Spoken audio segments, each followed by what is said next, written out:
Hello, good morning. My name is Darius and I'm from the Marabella Open Bible Church and I'm here to bring you today's Monday Minutes. It's taken from Luke chapter 12 verses 22 to 32 and I'll just be reading a couple of the verses.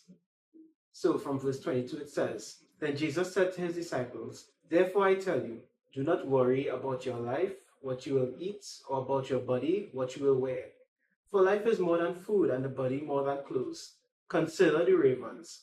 They do not sow or reap, they have no storeroom or barn, yet God feeds them.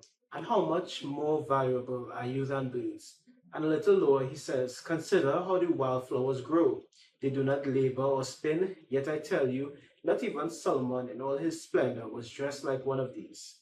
And a bit lower, he talks about seeking first his kingdom, and these things will be given to you. And the last verse, verse 32, he says, 'Do not be afraid, little flock, for your Father has been pleased to give you the kingdom.'"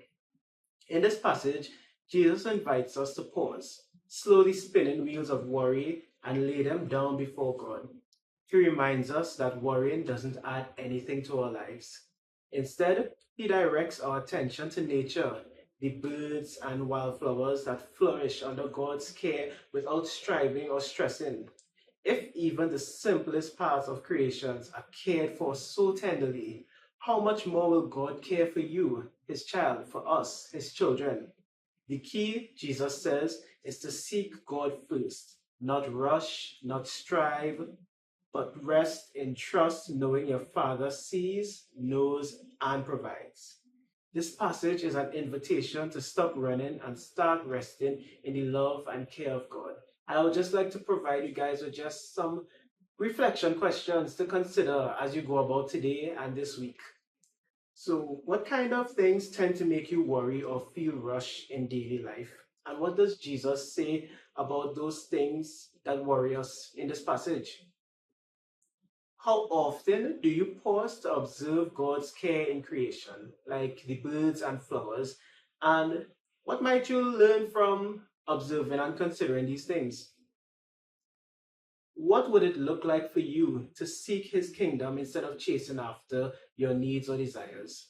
And lastly, Jesus says, "Do not be afraid, little flock." How does that make you feel to know that God calls you his little flock? Does it make you feel loved? Does it make you feel cared for? Does it make you feel seen? I would love if you can consider these things and go and read the verse again, Luke chapter 12, verses 22 to 32, and consider the way that God loves us and the way that he cares for us. And all we have to do is seek him first.